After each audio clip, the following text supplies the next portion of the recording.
اور سبع سنابل وہ کتاب ہے جس کے بارے میں اعلی حضرت نے فتاوی رضویہ میں لکھا ہے کہ یہ کتاب رسول اللہ کی بارگاہ میں مقبول ہے. نعوذ باللہ، اس میں بھی چشتی رسول اللہ موجود ہے. اگر اعلی حضرت کو پتا تھا کہ اس میں چشتی رسول اللہ لکھا ہوا ہے اور پھر بھی رسول اللہ کی بارگاہ میں اسے مقبول بتایا، تو اعلی حضرت تو سیکھ گئے. بسم اللہ الرحمن الرحیم. الصلاۃ والسلام علیک یا رسول اللہ وعلی آلک و اصحابک یا حبیب اللہ. محترم سامعین و ناظرین، کسی بھی بات کو بیان کرنے کے دو انداز ہوتے ہیں. ایک ہی خبر ہوتی ہے، وہ اے آر وائی سے آپ سنیں تو ذہن کوئی اور بنتا ہے، اور جیو نیوز سے اگر آپ سنیں تو ذہن کوئی اور بنتا ہے. خبر ایک ہی ہے، واقعہ ایک ہی ہے، تاریخ ایک ہی ہے، سارے معاملات، لیکن اس کو بیان کرنے میں حاشیہ اور انداز لہجہ اپنا اپنایا جاتا ہے تو سننے والے کو اور کی اور بات لگتی ہے. دو چیزیں آپ احباب کے سامنے رکھتا ہوں. ایک ہی قسم کا سوال انجینئر محمد علی مرزا صاحب سے ہوتا ہے. ایک سوال کا تعلق جو ہے نا حضرت امام احمد رضا محدث بریلی علیہ الرحمہ کی ذات سے ہوتا ہے. اس میں سوال اسی طرح کا ہے، لیکن اس کا تعلق امام احمد رضا سے ہے، تو اس کا جواب دیتے ہوئے مرزا صاحب کا جو لہجہ اور انداز ہے وہ آپ چیک کیجئے گا. اور وہی سوال اسی طرح کا جب خود انجینئر صاحب کے بارے میں ہوتا ہے تو اس کے بارے میں آپ انجینئر صاحب کا لہجہ اور انداز چیک کیجئے گا کہ ایک طرح کا سوال ہے، لیکن جس کے ساتھ تعلق ہے وہ بدلنے سے کس طرح سے جو ہے نا جی مرزا صاحب جو ہے وہ اپنا انداز اور لہجہ بلکہ سوال کا جواب بھی وہ تبدیل کر رہے ہیں. قرآن مجید فرقان حمید میں اللہ تعالیٰ نے ارشاد فرمایا، یا ایھا الذین آمنوا اجتنبوا کثیرا من الظن ان بعض الظن اثم. اے ایمان والو، زیادہ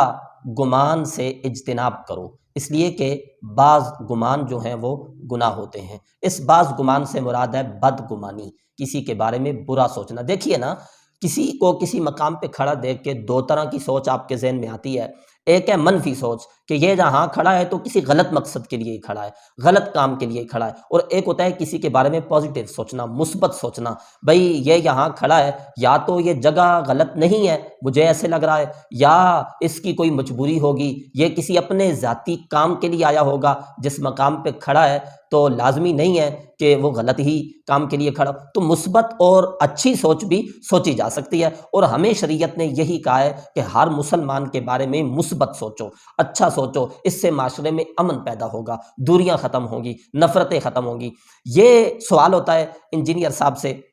چشتی رسول اللہ کا کلمہ بہتان اور الزام کو لے کر اہل سنت پوری دنیا میں جو کروڑوں مسلمان ہیں ان کو اس بنا پر مرزا صاحب کافر، مشرک، مرتد اور نہ جانے کیا کیا کہتے ہیں. کہتے ہیں جی سبع سنابل ایک کتاب ہے جس کے بارے میں اعلی حضرت محدث بریلی نے فتاوی رضویہ شریف میں لکھا ہے کہ یہ کتاب رسول اکرم صلی اللہ علیہ وسلم کی بارگاہ میں مقبول ہے. اس میں بھی چشتی رسول اللہ موجود ہے. معاذ اللہ، اگر اعلی حضرت کو پتا تھا کہ اس میں لکھا ہے پھر بھی مقبول بتایا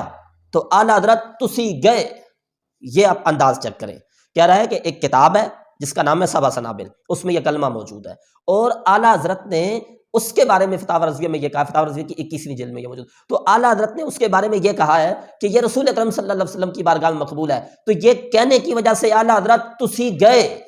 ظاہر ہے آپ کو معلوم ہے نا کہاں سے گئے اور کدھر گئے، کس کی بات کر رہا ہے. اس کے کہنے کا مقصد یہی ہے کہ اس کلمے والی کتاب کی آپ نے تعریف کی، لہذا آپ اسلام سے گئے. اچھا، اب یہ اعلی حضرت کے بارے میں کہہ دیا کہ اس کتاب کی انہوں نے تعریف کی. دوسری طرف مرزا صاحب سے خود مرزا صاحب کے متعلق سوال ہوتا ہے، یہ آپ سماعت کر لیجئے کہ آپ نے مولانا تاج منیر صاحب کی ایک کتاب ہے گلدستہ اہل بیت، اس کو پروموٹ کیا ہے. حالانکہ اس کتاب کے اندر بھی سیدنا حسین علیہ السلام کی طرف منسوب وہ جھوٹا افسانہ ہے جس میں 3 شرائط کا ذکر ہے. اس حوالے سے آپ کیا کہتے ہیں؟ میرے بھائی، میں تو مشکات المصابیح کو بھی پروموٹ کرتا ہوں. اس کا قطعی مقصد نہیں کہ مشکات کے اندر جو کچھ لکھا ہوا ہے وہ ٹھیک ہے، ضعیف روایتیں بھی ہیں. اگر میں آپ کو کہوں کہ کتب ستہ پڑھیں تو اس میں ترمذی میں تو 30% احادیث ضعیف ہے. تو آپ کہیں جی آپ نے ترمذی پروموٹ کی تھی تو اس میں تو ضعیف حدیثیں نکلی. تو میں نے کب یہ کہا تھا کہ ترمذی میں جو کچھ 2 گتوں کے درمیان لکھا ہوا ہے وہ ٹھیک ہے.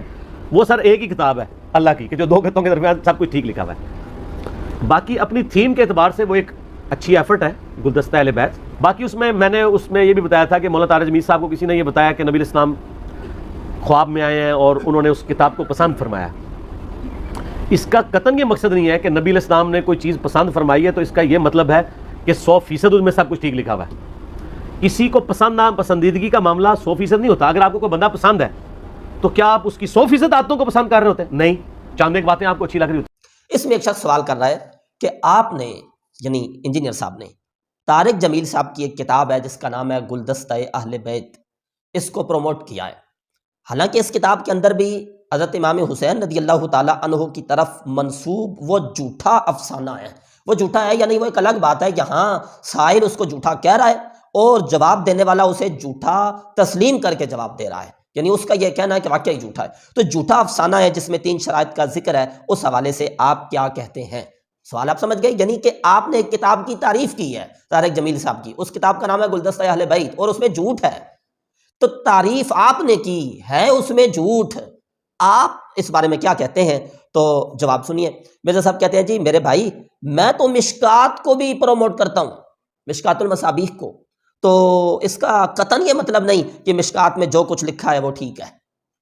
اندازہ لگائیں آپ، اپنے اوپر بات آئی تو کہتے ہیں میں نے اگر ایک کتاب کی تعریف کی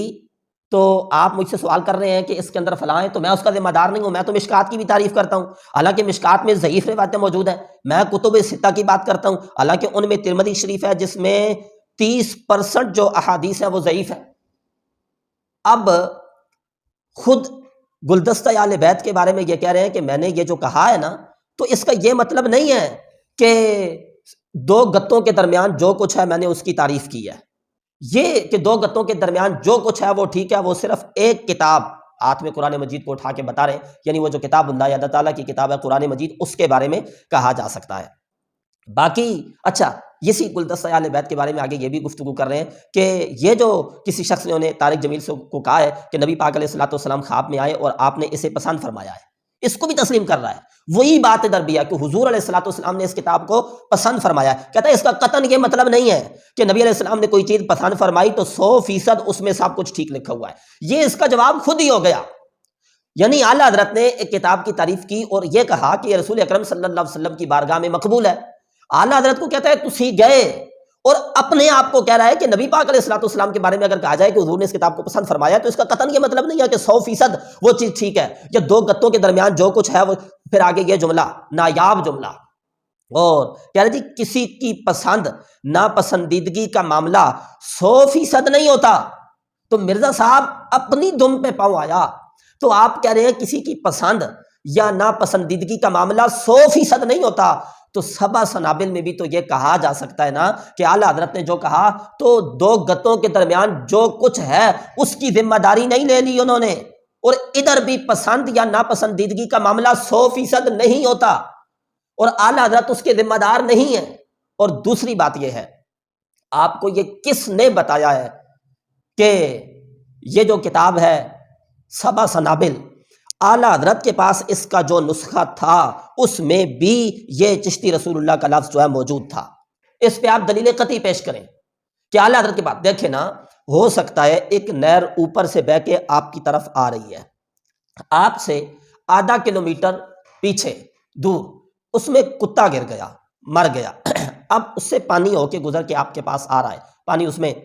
ایک مثال دے رہا ہوں سمجھانے کے لیے، کم ہے، اس کا رنگ بو ذائقہ چینج ہو گیا، اب اس میں وضو کے بارے میں کوئی مسئلہ آپ سے پوچھے گا، بھائی کتا مرا سامنے پڑا ہے، اس سے پانی ہو کے آپ کے پاس آ رہا ہے، پانی اتنا کم ہے کہ رنگ بو ذائقہ چینج، اب اس میں آپ کہیں گے کہ نہیں جی یہ تو ناپاک پانی ہے، اس سے تو وضو کرنا جائز کوئی نہیں ہے۔ اچھا اب اس سے وضو ناجائز ہے، سارے علاقے کے لوگوں نے اس بات کو تسلیم کر لیا کیونکہ سامنے کتا نظر آ رہا ہے، ایک مفتی صاحب فتویٰ دیتے ہیں نہیں جی نہر سے وضو جائز ہے، تو اب لوگ اس پہ شور مچا دیں، او بھائی انہوں نے جو بات کی ہے ہو سکتا ہے وہ کتا جہاں پڑا ہے اس سے پہلے جو پانی آ رہا ہے جس میں کسی قسم کی کوئی جو ہے نا نجاست نہیں ہے، انہوں نے اس کی بات کی ہو، تو بھائی بزرگوں کی کتابوں میں الحاقات کیے گئے ہیں، تو ہو سکتا ہے سبا سنابل جو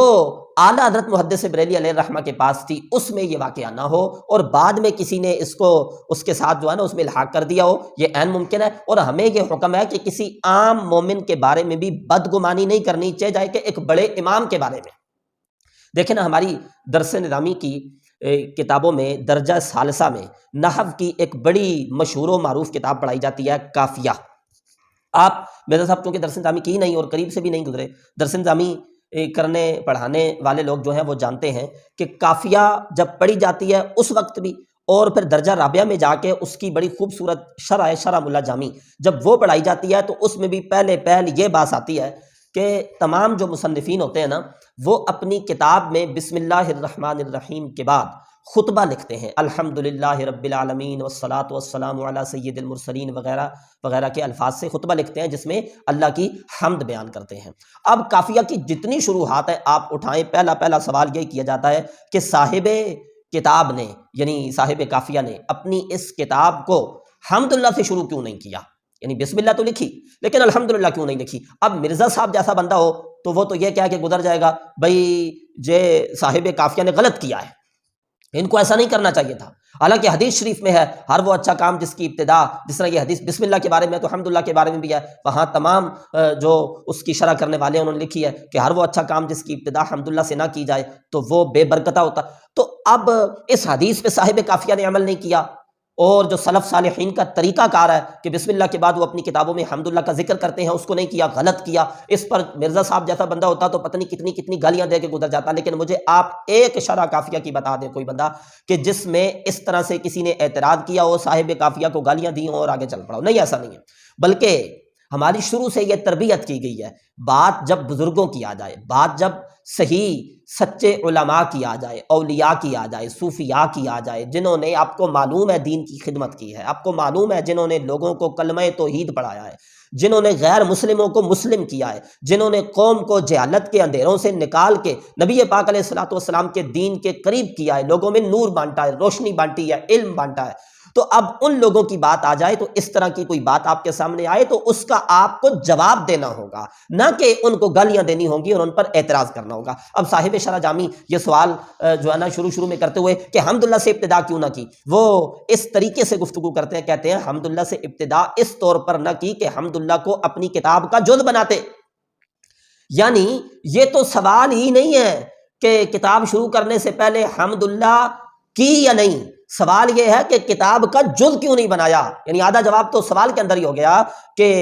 ہمیں یقین ہے کہ صاحب قافیہ نے کتاب لکھنے سے پہلے زبان سے اللہ کی تعریف، حمد و ثنا ضرور بیان کی ہوگی۔ حدیث شریف میں جو حمد کرنے کا ذکر ہے وہ تحریر کا نہیں ہے، مطلق حمد کا ذکر ہے، زبان سے پڑھنے سے بھی حمد ہو جاتی ہے، حدیث پہ عمل ہو جاتا ہے۔ سوال صرف اتنا رہ جاتا ہے کہ کتاب کا جز کیوں نہیں بنایا، تو اس کا جواب جو شرح کرنے والے ہیں وہ یہی دیتے ہیں، یہ خیال کر کے، عاجزی کرتے ہوئے یہ خیال کر کے کہ میری یہ کتاب اس حیثیت سے کہ یہ میری ہے، وہ سلف صالحین کی کتابوں کی طرح نہیں ہے جو اس کو ان کے طریقہ کار پہ شروع کیا جائے اور جس طرح انہوں نے ابتدا کی ہے اس کی ابتدا اس طرح سے کی جائے۔ اب دیکھیں یہ مثبت پہلو ہے،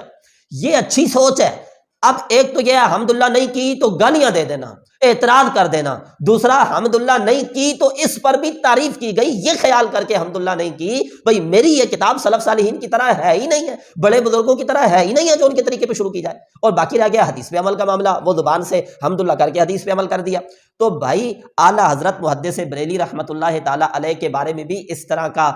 جو ہے نا جی مثبت سوچ عام مومن کے بارے میں بھی آپ کو سوچنا ضروری ہے۔ نبی پاک علیہ السلام کا فرمان ہے ظن المؤمنین خیرا، مومنوں کے بارے میں اچھا گمان کرو، تو یہاں پر اچھا گمان کرے نا، لیکن اپنی باری آئی تو آپ نے آئیں بائیں شائیں کر دیا اور کہا جی میں نے تعریف کی تھی، لیکن اس کا یہ مطلب نہیں دو گتوں کے درمیان جو کچھ ہے میں اس کا ذمہ دار ہوں، تو پاپا اعلیٰ حضرت نے بھی جو تعریف کی ہے تو اس کا قطعاً یہ مطلب نہیں ہے کہ دو گتوں کے درمیان جو کچھ ہے وہ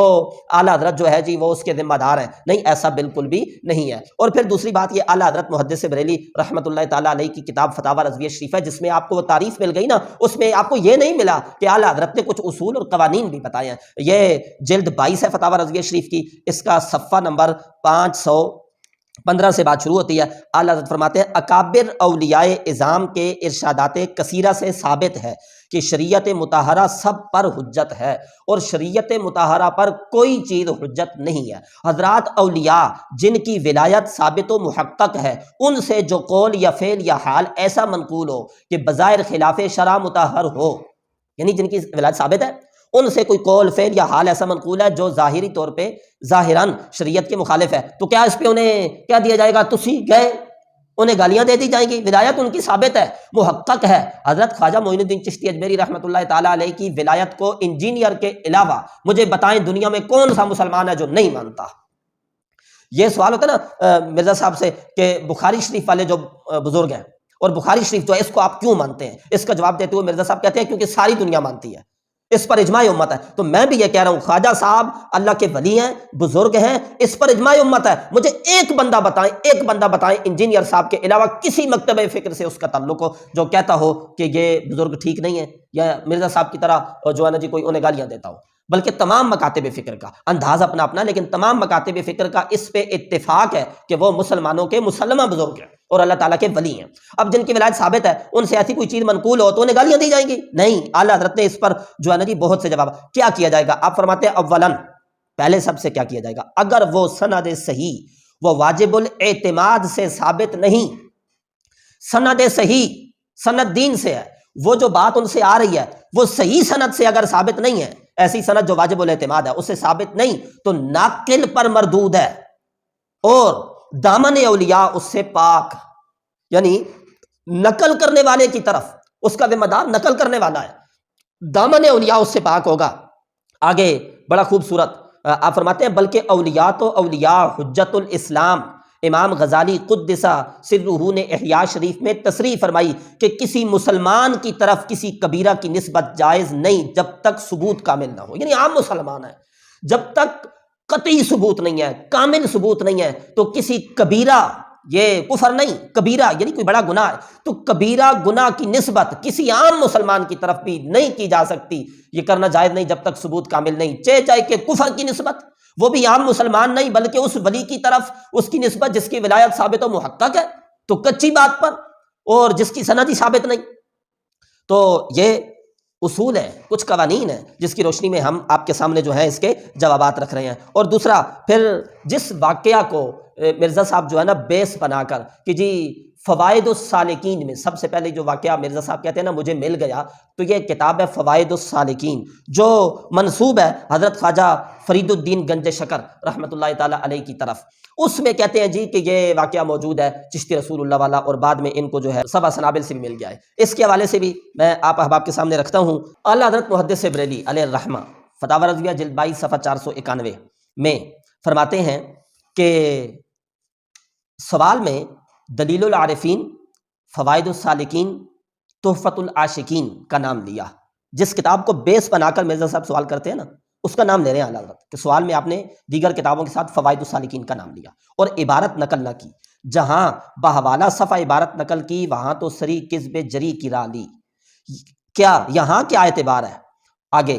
اور اگر ان میں وہ مضمون ہو اور بکر نے خیانت بھی نہ کی ہو تو اولاً اسی کا ثبوت درکار کہ یہ کتابیں حضرات منسوب الیہم رضی اللہ تعالی عنہم کی ہیں۔ اعلیٰ حضرت فرما رہے ہیں کہ یہ جو فوائد السالکین ہے اس کی کوئی عبارت آپ ہمارے سامنے رکھیں گے اور سوال کریں گے حضرت خواجہ فرید الدین گنج شکر پر، تو ہم یہ کہیں گے کہ اس کا ثبوت دو کہ یہ کتاب جس کی طرف نسبت کی جا رہی ہے اس کی ان کی ہے، اس پہ کیا ثبوت ہے؟ کیونکہ بہت کتابیں ماد جھوٹ نسبت کر کے چھاپ دی ہیں، ماد جھوٹ نسبت کر کے لوگوں نے چھاپ دی ہے۔ یا حضرت فوائد السالکین کا نام لے کے کہہ رہے ہیں کہ یہ جن کی طرف منسوب ہے اس کے اوپر آپ ثبوت پیش کریں کہ یہ انہی کی کتاب ہے، یعنی یہ ان کی کتاب نہیں ہے۔ تو یہ سمجھنے کی ضرورت ہے کہ فوائد السالکین تو جن بزرگوں کی طرف منسوب ہے انہوں نے کوئی کتاب لکھی نہیں ہے۔ تو میں اکثر اس پہ کہتا ہوتا ہوں مرزا صاحب کو چشتی رسول اللہ کا کلمہ ان بزرگوں کی کتاب میں مل گیا جن بزرگوں نے کوئی کتاب لکھی کوئی نہیں۔ لو جی اصل اس کا جو ماخذ ہے جس سے لے کے آپ سوال کر رہے ہیں اس کا تو یہ جواب ہے، باقی رہ گیا سبع سنابل والی بات، وہ بھی ہم نے آپ کے سامنے جو ہے واضح کر دی۔ تو اس پہ آپ ثبوت پیش کریں کہ سبع سنابل جو نسخہ اعلیٰ حضرت کے پاس تھا اس پر جو ہے نا جی یہ سارا معاملہ جو ہے یعنی یہ جو کلمہ ہے وہ اس پر موجود تھا، اس پہ آپ ثبوت قطعی پیش کریں۔ آپ دوبارہ پیدا بھی ہو کے آ جائیں اس پہ آپ ثبوت پیش نہیں کر سکتے۔ تو لہذا ایک اتنے بڑے امام کو، محدث کو، جنہوں نے دین کی خدمت کی ہے، آپ اس طرح کچی باتوں کی بنا پر تسی گئے کہہ کر کافر، مشرک اور مرتد نہیں کہہ سکتے۔ جو جواب آپ نے طارق جمیل کی کتاب گلدستہ اہل بیت کے بارے میں اپنے لیے دیا ہے نا، وہی جواب امام احمد رضا کے لیے ہم آپ کو آپ ہی کے لفظوں میں پیش کرتے ہیں۔ اللہ تعالیٰ بدگمانی سے بچنے کی توفیق عطا فرمائے۔ وآخر دعوانا الحمدللہ رب العالمین۔